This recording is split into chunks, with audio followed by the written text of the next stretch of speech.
Pour optimiser les performances thermiques, le remplacement des menuiseries existantes doit se faire avec la reconstitution d'un rejingot, ici, au nu extérieur du mur existant.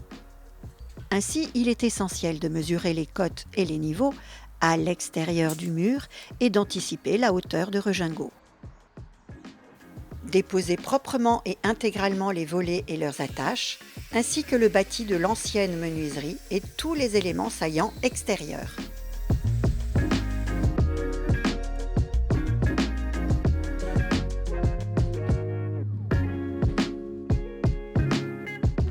Dans le cas présent, il y a une feuillure extérieure qu'il faudra combler pour retrouver une assise plane.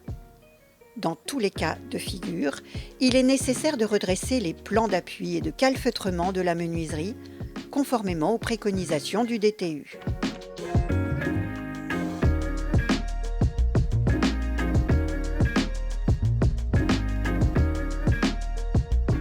Après avoir été coffré, un nouvel appui béton de niveau est reconstitué, ainsi que les jambages redressés.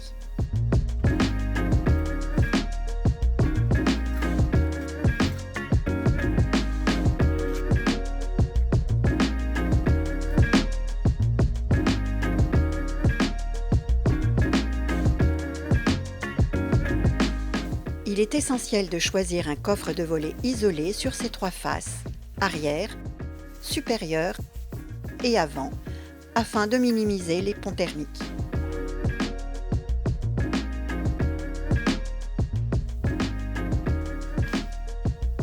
Les ouvrants de la menuiserie sont démontés pour manipuler le dormant plus facilement. Le dormant de la menuiserie est ensuite prépercé pour anticiper les fixations au bâti. Ces fixations devront passer côté extérieur du plan de calfeutrement.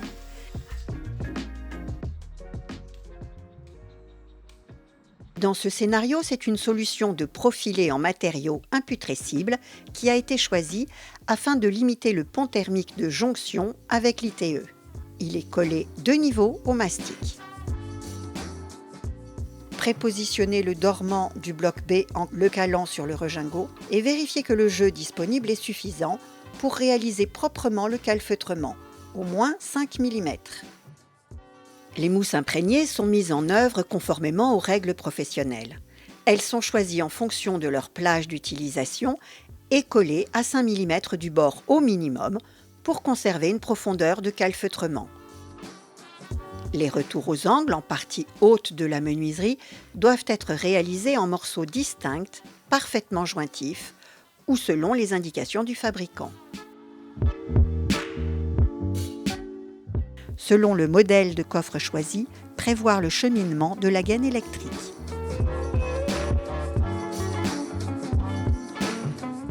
Le bloc B est posé sur le rejingot reconstitué, au nu extérieur en ne laissant dépasser que les coulisses de volets.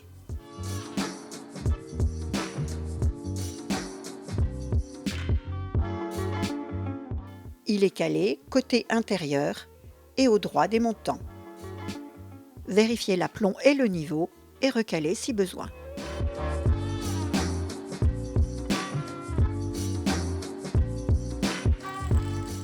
Percez le béton au perforateur en traversant la menuiserie prépercée jusqu'à dépasser la longueur des vis de fixation. Les distances entre fixations doivent respecter les préconisations du DTU en les doublant en partie haute du fait du coffre intégré.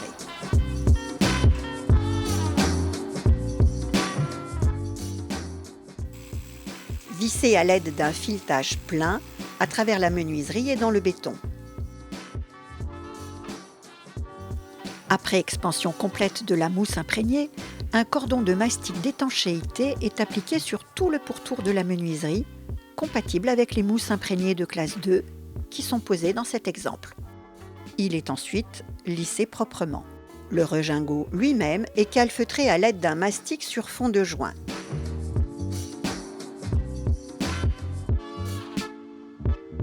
Les ouvrants peuvent alors être réinstallés en terminant par la quincaillerie.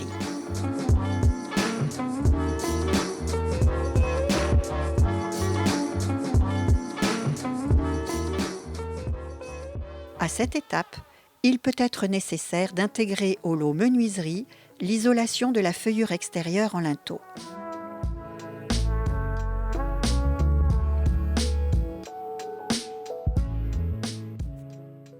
Une bande de polystyrène choisie à la bonne épaisseur est fixée, puis les interstices colmatés à l'aide de mousse expansive. Cela permet en outre de limiter la faiblesse thermique présente en partie supérieure du coffre du volet.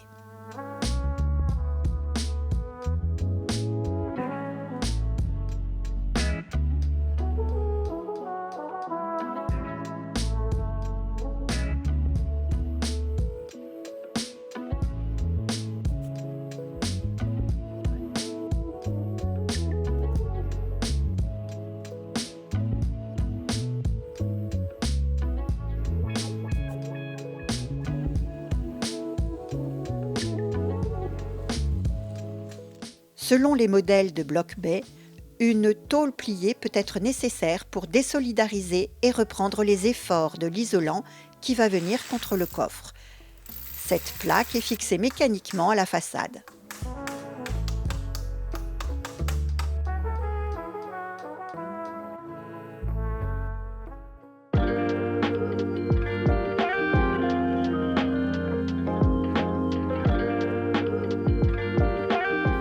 L'isolation des murs par l'extérieur commence par le contrôle de la planéité du support et des points singuliers de jonction au bloc baie, comme l'intégration du coffre de volet.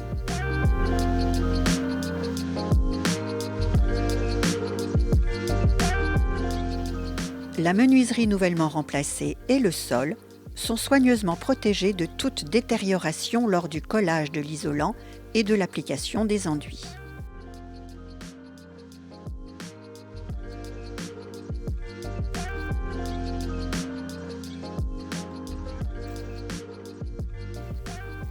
Les éventuels percements, trous et fissures sont rebouchés à l'aide de mortiers ou de mastic adaptés.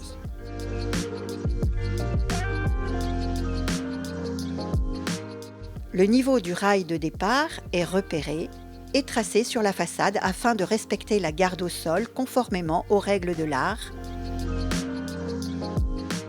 Le rail est ensuite fixé en suivant ce tracé.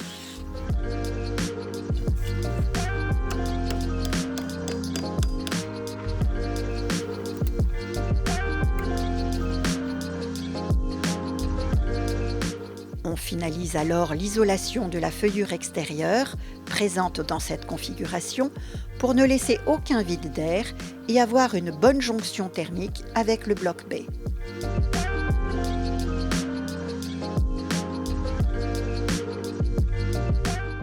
Procédez méthodiquement au calpinage des panneaux d'isolant pour qu'aux angles de l'ouverture, aucune découpe ou morceau ne mesure moins de 20 cm.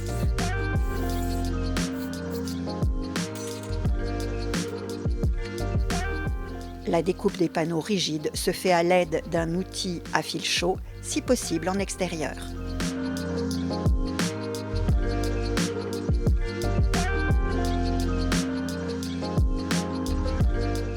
Les panneaux sous la pièce d'appui de menuiserie doivent disposer d'une découpe d'angle d'au moins 10%.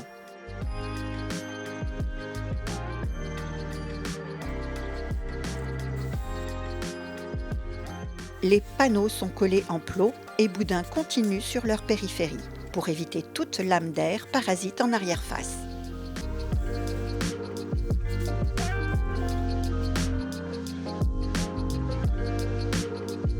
L'opération est ainsi répétée sur tous les panneaux en partie courante et au pourtour de la menuiserie.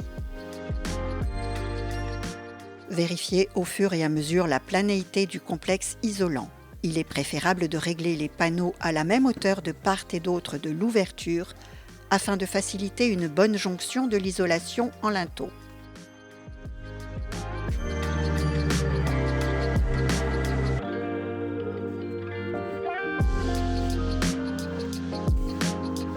Posez les panneaux d'isolant à joints décalés de 200 mm minimum.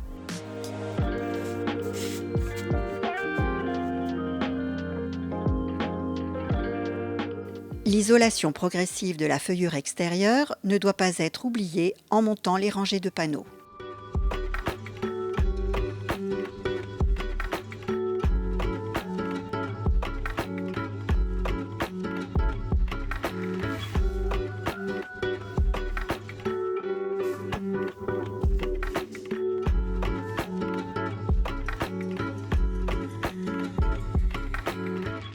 Dans cette configuration, les panneaux en partie haute passent devant le coffre de volet roulant qui sera ainsi intégré dans le complexe isolant.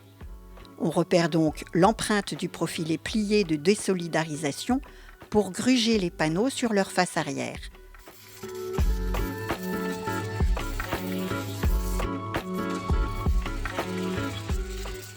Pour éviter une déformation du coffre, les panneaux sont posés en appui et collés à la plaque de désolidarisation.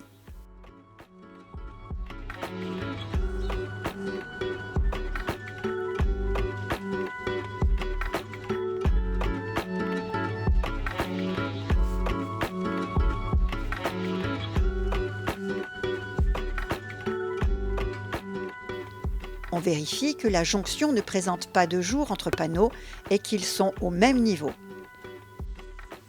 Comblez ensuite tous les interstices entre panneaux entre 2 et 5 mm à la mousse expansive. Après séchage complet de la colle, la fixation des panneaux est complétée par des chevilles spécifiques adaptées au support. Poncez ensuite tous les désaffleurements de la façade pour faciliter l'application des enduits. Les trous de rosace seront rebouchés si nécessaire avec le sous-enduit adapté à l'isolant.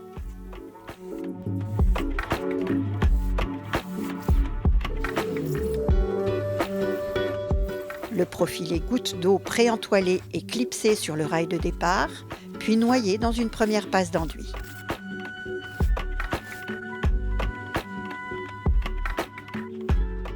Une première couche d'enduit est appliquée sur l'ensemble des retours d'isolant en veillant bien à noyer la trame des profilés de désolidarisation. Le profilet de linteau doit disposer d'une goutte d'eau.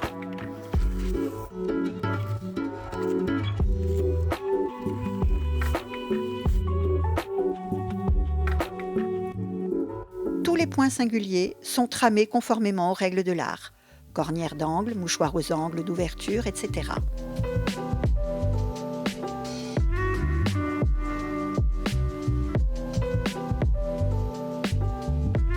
Une passe d'enduit peut être réalisée sur le panneau d'appui de fenêtre avec une cornière et mouchoir d'angle.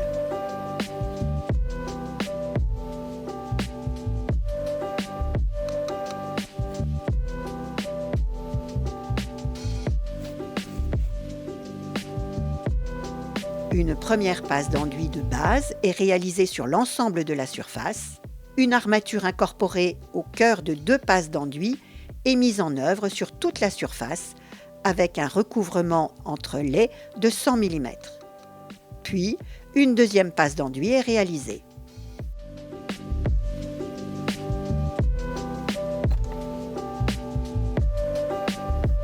Des relevés d'étanchéité sont collés sur l'enduit à l'angle entre l'appui de fenêtre et le tableau.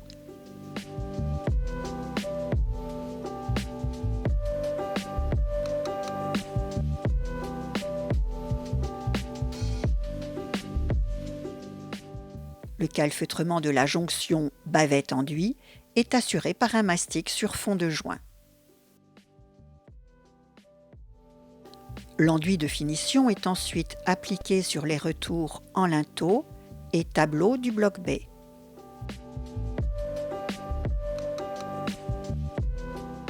Puis en partie courante.